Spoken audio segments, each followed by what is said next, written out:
All right, ladies and gentlemen, you are welcome to another great episode on your favorite political talk show, The Truth, with Ben Jokes.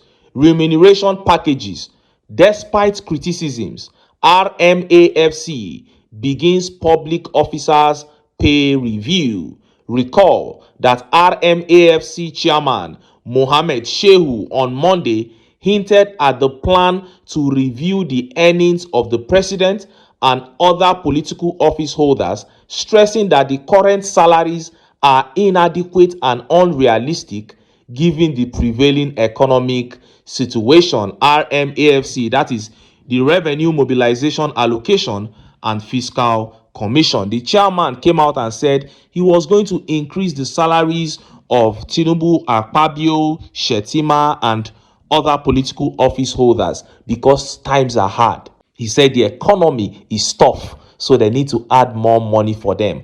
And then more than 90% of Nigerians came out and criticized that move.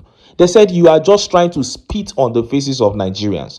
These men have stolen billions already from this country. Why are you talking about salary increase? And are we not supposed to be in a democracy? More than 90% of the people condemned that proposed move to increase the salaries of political office holders. But this man is going ahead with it. Now, we bring up some of these updates because of people that come into the comments sometimes and say, be objective in your analysis. What else do you want us to say? When more than 90% of Nigerians rejected a move and these people are still going ahead with it? What does that say about the government that we run in this country? This is pathetic. Now, let us look at the top stories. First is that big revelation coming from political analyst and top economist Pat Utomi about His Excellency Peter Obi. And next is that one coming out of the Tinubu cabinet. Tinubu has created a fake OHANEZE group to back him for 2027. And guess what? Minister of Works Dave UMAHI has declared to run for the office of the president. Before I show you details of these top stories and how Nigerians reacted, let me quickly show you this video. Sultan of Sokoto stood right before Nigerian lawyers and judges and told them that justice is now for sale in Nigeria. Watch this video. I understand that the theme for this year's conference is to stand out and stand tall. And when I say tall, no matter how short you are very tall.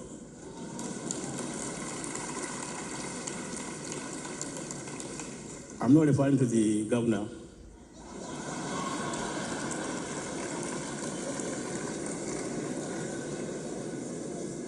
I would like to believe that by this theme, you wish to deliver on the expectations of society on your professional mandate.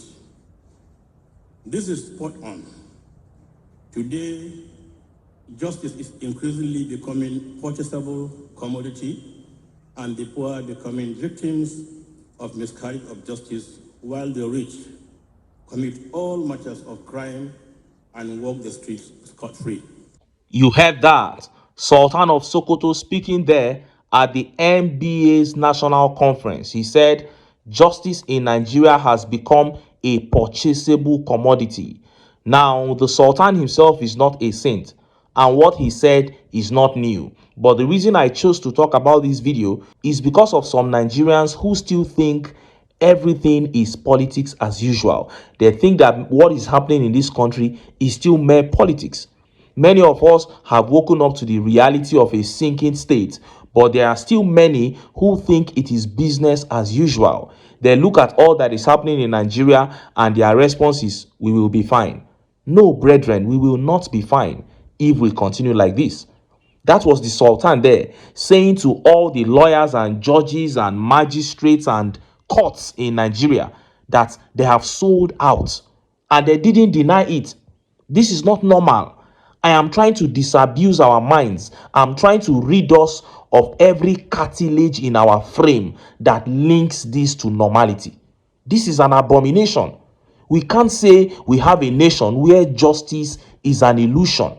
And this is the Sultan saying it. This is not Peter Obi or Yusuf Dati or Ben Jokes. Before you say that we are angry that we were not declared winner of the 2023 election. This is the Sultan of Sokoto, the custodian of the very essence of a foremost traditional institution, who is of course not perfect but still possesses the decency that is required to say enough is enough. And that is what I am asking of us today, especially the APC supporters who are watching this video. Please stop it. Stop it. In your heart of hearts, you know that the APC is evil. Do the needful today. Cast aside your sentiments and join the conversation of trying to rescue your country, the only country that God has given to you. Tinubu and his cohorts, these people you are supporting, they already have their lives sorted out. And for their descendants, they have made almost inexhaustible provision. Let us think about our own selves, please. Now, let us look at the top stories. First is that massive revelation about Peter Obi from Pat Utomi. And next is that update from Southeast. Tinubu creates fake OHANEZE group to back him for 2027 as UMAHI declares to run for president. Let's start by taking that update from Pat Utomi. Look at how the papers reported it. Sensible mantra. Utomi backs Peter Obi's one-term presidency proposal.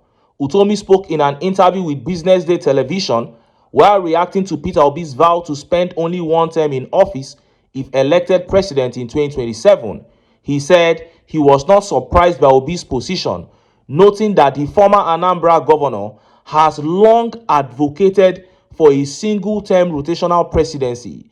It shows how little attention people pay to details of matters, he said. I was not surprised at all to hear Peter Obi say that, because for years before his last election, Obi's mantra was that one of the first things he would do if elected in 2023 was to ensure a one-term rotational presidency. That was his mantra in 2002 and 2001. He talked about this, that if he was elected, he would move quickly to one 5-year term, rotating across geopolitical zones. So why would anybody now begin to say they doubt it? He said it long before this scenario now came up. People are just mischief makers. Utomi reiterated that 2 presidential terms promote waste. By the way, I don't know why this obsession with 2 terms. ICANN has a one-term system. It rotates and everybody seems to be happy, he added. Why is there this obsession with spending 8 years doing nothing? Most of them do nothing, just destroy a country in 8 years. Now, the most spectacular thing about this update is that Obi began talking about a one-term presidency many years ago. The write-up says 2002 and 2001, but I believe that was a mistake. I believe they meant to say 2021, 2022. So he began talking about a one-term presidency years ago, before this forthcoming 2027 dilemma even surfaced.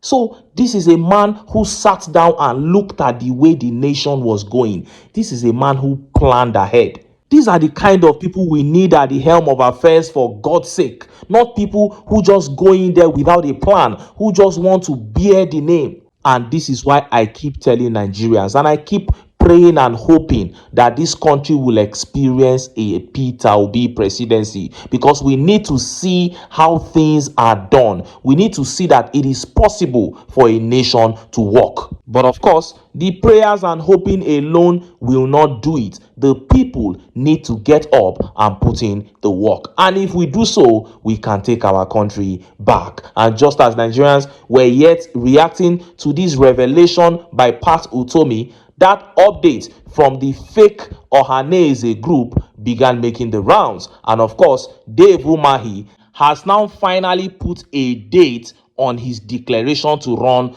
for the office of the president. Look at how the papers reported it. Igbo Apex Group Ohaneze Ndigbo Weekend said that no Igbo man will contest president in 2027 against the incumbent Bola Ahmed Tinubu.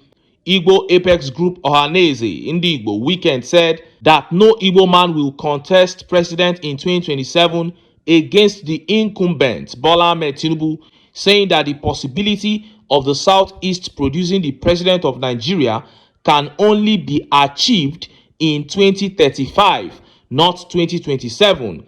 In a statement in Abakaliki signed by Deputy President General of the OHANEZE Indigbo faction, Mazi Okechukwu, and the national spokesman Chief Thompson Ohia, they revealed that the decision was taken after a crucial meeting with Southeast political leaders Imeobi and Nzuko Umunna, in which they resolved that no Igbo man will contest president in 2027 against the incumbent Bola Ahmed Tinubu, signaling the rejection of a one-term bid. They maintained that the most practicable political vehicle for the pursuit of the Igbo presidency lies within the All Progressive Congress in 2035 if the zoning formula is not altered, saying that among notable Igbo sons, the Minister of Works, Senator David UMAHI, stands out as the most outstanding candidate to lead the country. They said,